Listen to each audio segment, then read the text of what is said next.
speaker today is Reverend Dr. David Goldberg. I've got this really great bio I'm supposed to read and stuff. Actually, what I think I'm going to do, we're ad-libbing all this anyway, so I'm going to talk about Rick, his partner anyway. Because they're kind of a team and they're doing a workshop, and I want you to know a little bit about Rick. Rick is an internationally renowned psychic, medium, and animal communicator. He works with clients at his Lakewood, Colorado office and via Skype and phone with people and pets around the world. David is the publisher and editor of the Guide for Spiritual Living, the Science of Mind magazine. He's an ordained minister. He considers the 80,000 people that the magazine touches on a monthly basis to be his congregation. I entered ministerial school, and I've relayed to you before, I was terrified. My knees were knocking, and I went to that very first class, and oh man, it was like I was at least 20 years older than the next closest person, and they were all really smart and tech savvy, and they were kids and they just got out of school, and I'm this old dinosaur, and I sat in that room and was really nervous, and I looked around, and yet I picked up the energy of one guy, and I could feel a love and acceptance of me just who I am, old guy and all, bald, round, and okay. And later I learned that was what has become my dear friend, David Goldberg. So please join me in giving Reverend Dr. David Goldberg a warm Alaska welcome.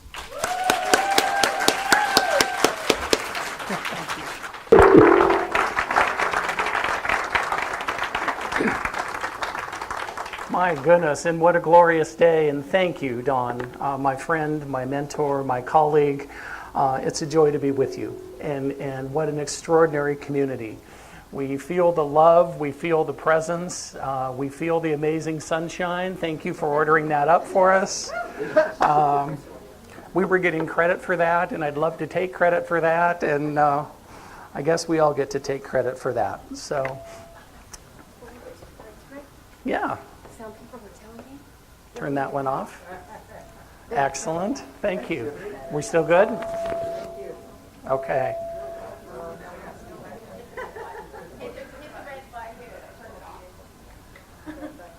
Are we better? There we are. Yes. How's that? Yes. Thank you. You made it here. I don't want to drive you away. So continuing in that glorious space that Don and all of my colleagues have done so beautifully, we have a couple announcements before we dive into the talk. First of all, for those of you who are sitting a little closer to the front, you may have seen a copy of Guide for Spiritual Living, Science of Mind magazine on your chair. And for those of you who may not have one, feel free to grab one on an empty chair. We brought some copies as our gift to you, and we just wanted to honor and acknowledge that.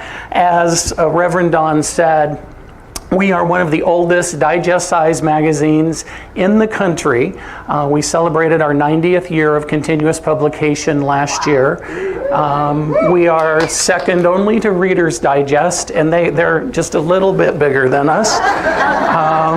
And for those of you who may not be familiar with Science of Mind, we are available in Barnes & Noble, so feel free to go to Barnes & Noble, and please ask for us by name, because it's up to every individual store manager as to how many copies they carry. So if half of you would just go to your Barnes & Noble that we passed yesterday and say, what about that Science of Mind magazine? You don't even have to buy one, just talk about it. So we would appreciate that. And in this particular issue, in our June issue, this is the third year that we're honoring our beloved pets, whether they be the winged ones or the four-leggeds or the crawlies or all of those animals who are members of our family and bring us so much joy. So we have an additional 16 pages in this particular issue of the magazine featuring dogs and cats, and we have a golden pheasant, and Rick keeps lobbying for lizards, and well, we will get there eventually. So And then also, in honor of so many people around the country and around the world that are honoring GLBTQI Pride, we offer our masthead in the colors of the rainbow flag. So just an acknowledgement and an honorary nod that we know, we understand, we believe that we are all one, and we honor all people, all faith traditions, and all relational orientations. So feel free to take that with you. Also, we have a free newsletter, an e-newsletter, that you can just go to scienceofmind.com and sign up for, and it comes out twice a month, and it builds on the stories of the magazine with audio links and video links and those kinds of things. No purchase required. You can get the newsletter. You don't have to subscribe to the magazine, but we would love to have you as part of our member roll. So, what a joy it is to be with you. And I have to say, Dawn, the feeling is extraordinarily mutual. You have a power, you have a presence, you have a consciousness that obviously all of these beloveds continue to see and acknowledge. And this community is extraordinary. Your reputation precedes you in the lower 48. And it's a joy and an honor to be with you. And as I was looking at what do we want to step into as a community today, I thought one of the things that I really appreciate, one of the many things that I appreciate about Reverend Don, is that he is present. Like many of us, he has so much going on, and when you're with Don, my experience has been that I'm the only person on the planet. He is here. He is present, he is connected, he is energetically available. And so I wanted to be in that place of how can I step into that more? How can I emulate that? And how can we share that as a beloved community? And you know, one of the tools that I use in my work is a personality assessment tool called Emergenetics. Excuse me, it's been around about 30 years. It's available in more than 20 languages. And it looks at thinking attributes and behavioral attributes. And so I won't get into a lot of that, but what I really appreciate with the thinking attributes is it really helps us make sure that we address everybody in our audience, whether it's a volunteer group of 4 people or a keynote address to thousands of people or anything in between. So I'm going to use a little bit of that framework today as we look at mindfulness and the chakras. So for those of us who are analytical thinkers, we just kind of like to net it out. I'm willing to give you my time and attention, and I want to know what I'm going away with. So for the analytical thinkers, you are going to go away with a different perspective on how you can tap into the chakras with regard to mindfulness and meditation. So I invite you to be in that space. For those of us who are structural thinkers, we prefer agendas. We prefer designated beginning and ending times. We prefer lists. So for those of us who are structural thinkers, there's a little bit of a chuckle. You may either be a structural thinker or you admire those who can do that. We are going to look at, yes, absolutely. We are going to look at the 7 chakras, and then we'll look at 5 points in each chakra, and we'll move through it pretty quickly. So, and also for those who are kinesthetic learners, I know that you can listen and write and do whatever you need to do as you need to do it, so feel free. For those of us who are conceptual thinkers, we can talk about this and we'll go over here and we can go off in that direction and oh look, a squirrel. And we may or may not come back around to the original point. And if we're talking with another conceptual thinker, who cares, right? We're all getting what we need to know. Our structural friends are starting to twitch. So for our conceptual thinkers, we're going to pull this back into what you already know. We're going to look at mindfulness and we're going to look at the chakras. And so for the social or relational thinkers, for those of us in that space, it's all about the people. It's about my beloved, it's about my family, it's up to my church community, up to and including every sentient being on the planet, right? So for my relational thinkers, this is going to give us a different opportunity to explore the people we love and explore ourselves. So hopefully there's a little bit of something for everybody as we do that exploration. And I just want to start for you, as Don did so beautifully, with a thought from Dr. Holmes. He writes, "Let us not forget that there is inherent necessity for warmth and color. The universe is more than an inexorable law of cause and effect. Personality cannot emerge from a principle which does not contain the inherent possibility of personality.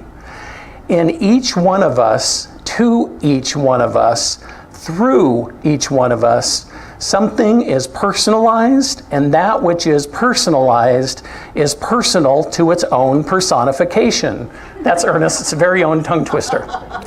"Spiritual evolution should make the infinite not more distant, but more intimate." So as we explore mindfulness, I know that it's a term that's getting more attention, perhaps in more secular versus religious or spiritual communities. What does that mean? What does mindfulness mean? What is the invitation? What are we being called to? Very simply, my friends, for me, mindfulness is being right here and right now. It is allowing myself to be present, releasing the busyness of the morning, not being concerned about what I may or may not have for lunch as soon as this character is done talking.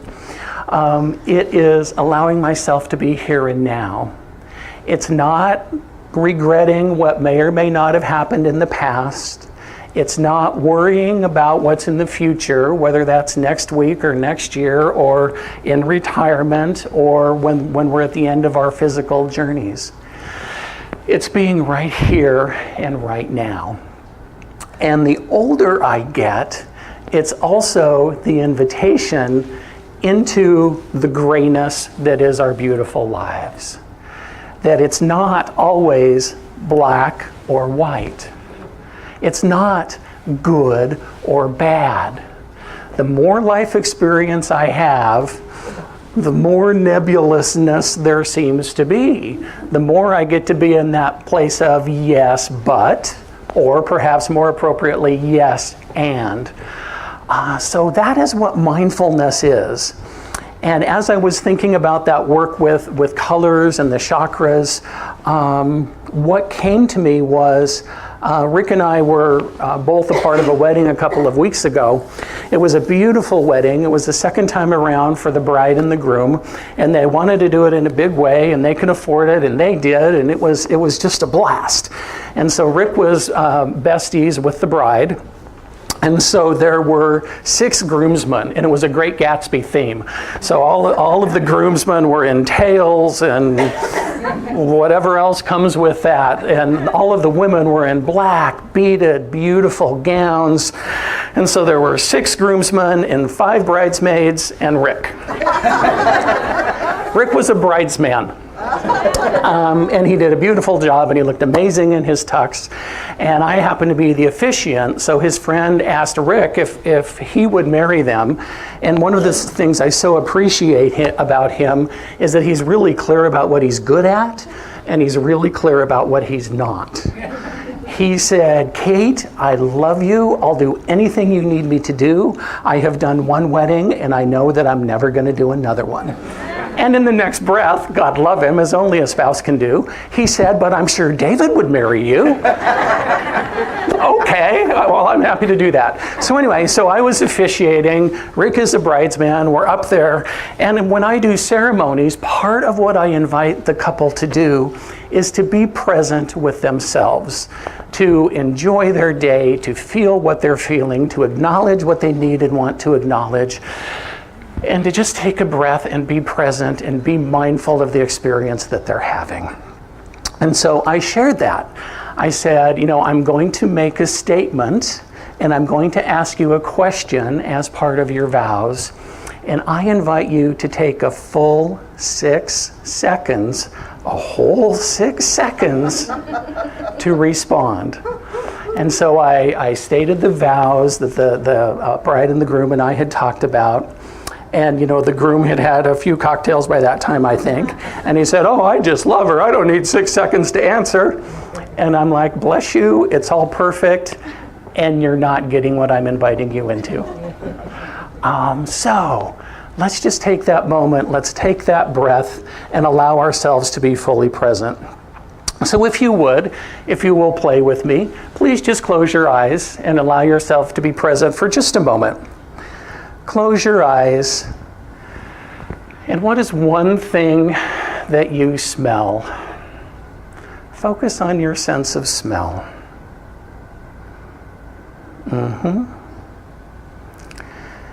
And what is one thing that you hear?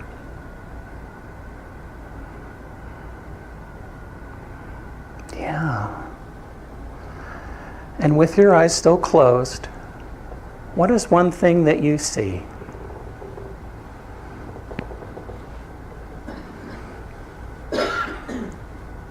And what is one thing that you feel?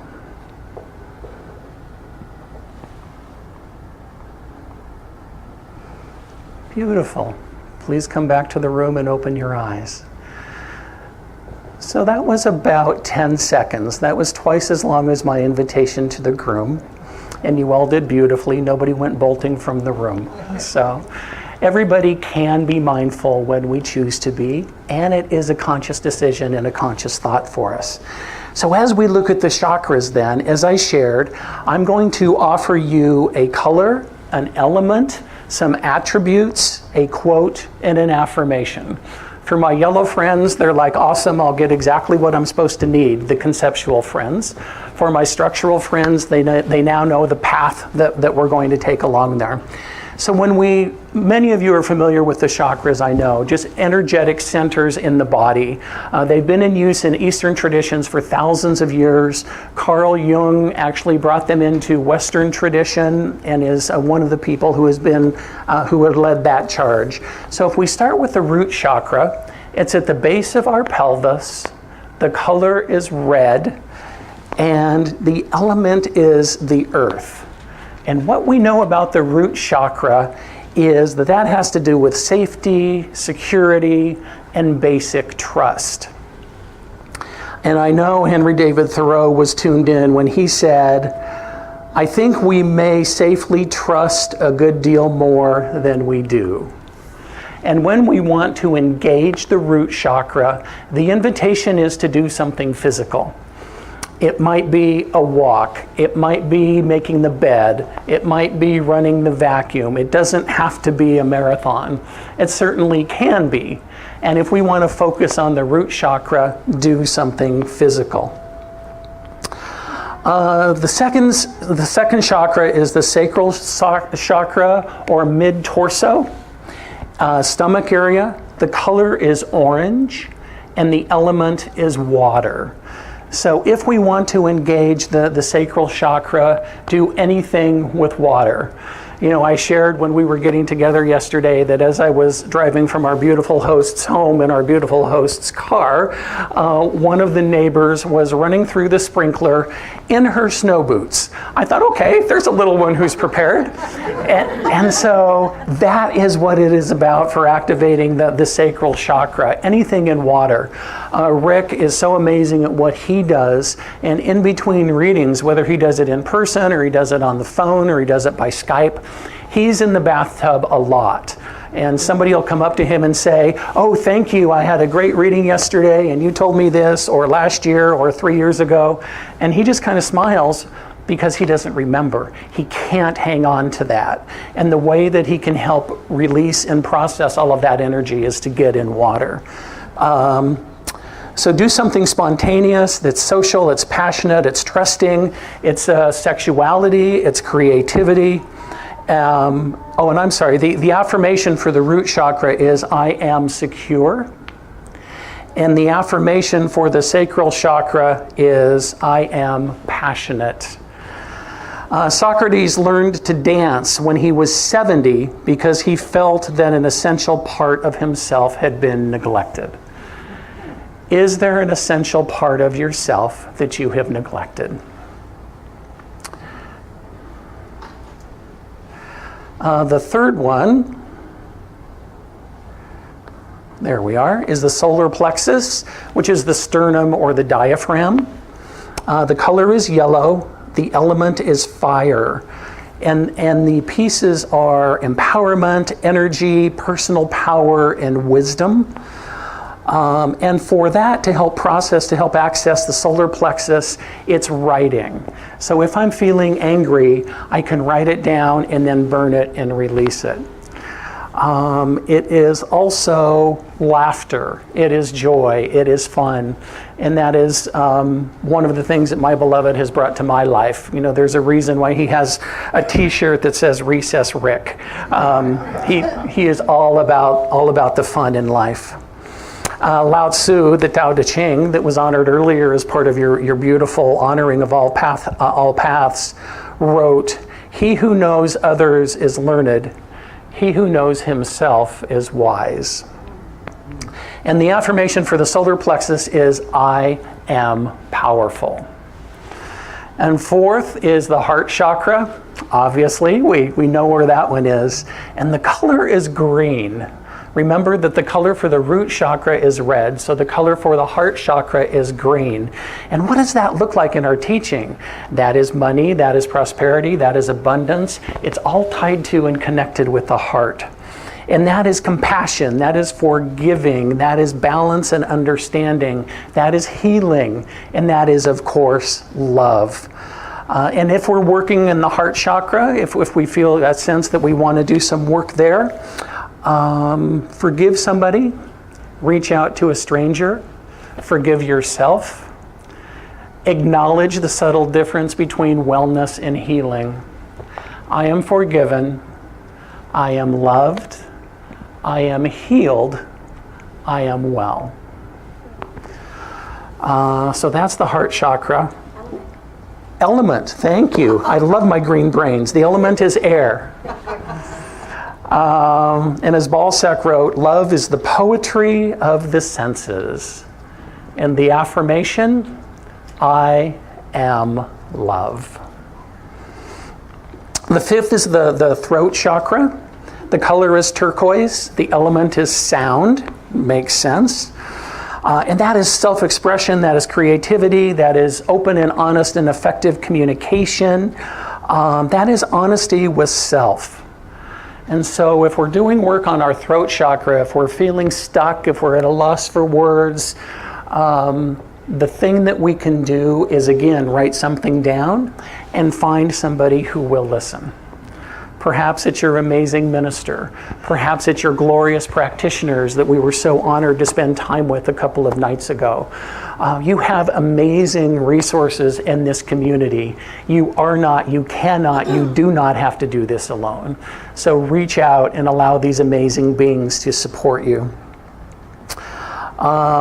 If you tell the truth, you don't have to remember anything. Mark Twain. And the affirmation is, I am honest. 6 is the third eye. It's right between our two eyes that we can see and a little bit higher.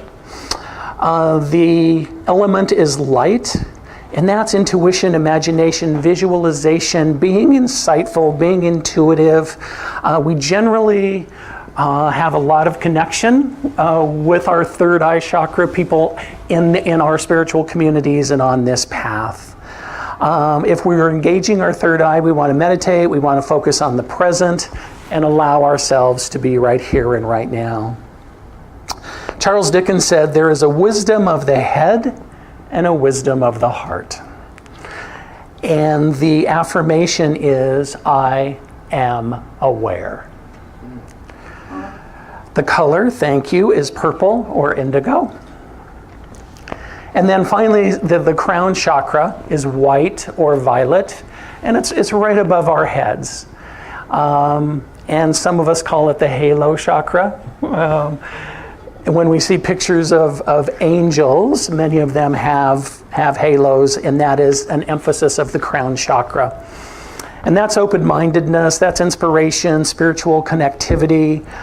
If we're engaging the crown chakra, if we want to do work there, ask for what we want and know your connection to your higher power. However you define it, whatever that looks like, however you explore that. Not all of those who wander are lost. Tolkien. The affirmation is, I am inspired, and the element is thought. So the thing that brought me to that, one of the people in my village, one of the many people that I reach out to support, is an extraordinary energy worker. And she calls her work quantum biofeedback. And it's biofeedback on mega steroids with computers and energetic hookups and so forth. And as part of my session with Kelly, one of the things that she does is she turns her laptop around and it just shows a 3D. The 3D figure looks a little bit better than I do, so I'm happy to look at it. And it's got all of my 7 chakras and where they're located and how big or small they are. So that's part of the work that we always do, and she helps me energetically do that. And one time, she turned around the computer and I looked at this floating image and saw my chakras, and a couple of them were off to the side and a couple of them were really small, and my throat chakra just looked like fireworks. I said, okay, I kind of understand the other ones and I have some work to do, but what's up with this? She said, David, well, some of your other chakras are small or even closed. Your throat chakra is blown wide open. And I said, okay, what does that mean? It feels like we need to do some work with that. And she said, well, the invitation is that you spend so much time communicating, writing and reading 8 hours a day and speaking 3 or 4 Sundays a week. You are, in essence, over communicating, and that in itself is not a bad thing. And if your chakra is that open, you're taking on a whole lot of energy of those around you that isn't yours. So for those of us who are in service in any part of our lives, and I know that is all of us, I invite you into that because I was familiar with my chakras being closed. I was not familiar with the concept of my chakras being blown wide open. So hopefully this gives you a little bit of information. You can work on the chakras individually if you have something that you're working on, and just take that into your meditation. What needs my focus? What needs my attention today, right? And as Ernest Holmes told us, there's nothing wrong, there's nothing bad, there's nothing broken. It is simply an invitation of what can be revealed to help you step into your greater yet to be with that. So one of my favorite poems is by Wayne Fields, and it goes something like this. The best 6 doctors anywhere, and no one can deny it, are sunshine, water, rest, and air, exercise, and diet. These 6 will gladly you attend, if only you are willing. Your mind they'll ease, your will they'll mend, and charge you not a shilling. And I would just, as a part of our busy lives, we've all had part of this conversation and everything that we're doing and want to do, and we're all busy, and most of the time that's good. And I would just invite you to consider that nature never hurries, and yet everything is accomplished. So give yourself a moment, allow yourself to take a breath, allow yourself to soak up the sunshine, allow yourself to be present to yourself. Many of us are so good at being caregivers, whether professionally or within our own families or whatever that looks like. And I love that and I honor that, and that is one of the values that I hold dear. And the invitation for me that I would share with you, you can have any piece of it that may work for you, is I believe that the same God that created me continues to dwell in me and express as me. And I invite you into being with that. And so when I put myself first, it's not from a place of ego. It's not from a place of competition. It's not from a place of competition. It's not from a place of narcissism.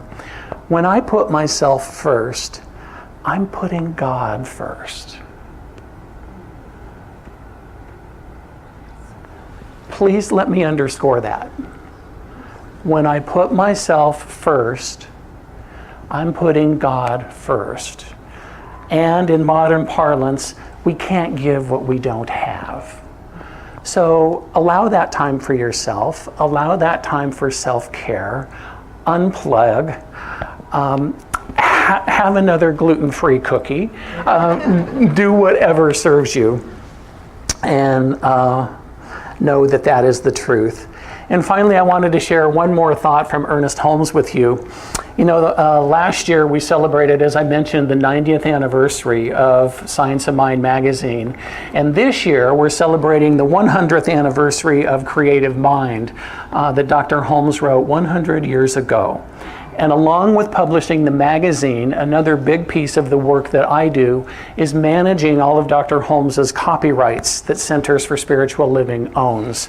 So we're constantly looking at what books do we need to reprint? Is it time to edit something? Is it time to translate something into another language? Is it time to create more ebooks around something? Do we allow I was sharing recently, do we allow our friends around the world who say, oh, I speak Portuguese and I love the teaching and I'd love to translate this work into Portuguese. Well, thank you, and I appreciate that. And where is the quality control there? How do I know? So anyway, it's an interesting, wonderful, beautiful, extraordinary job for which I am so grateful. And as we're in the 100th anniversary of Creative Mind, I wanted to read you just a piece from Dr. Holmes.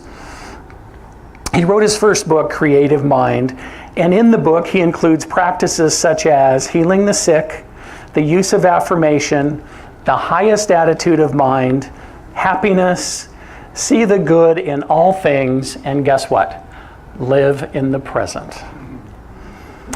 So here is a hauntingly timeless quote that Dr. Holmes penned at least 100 years ago.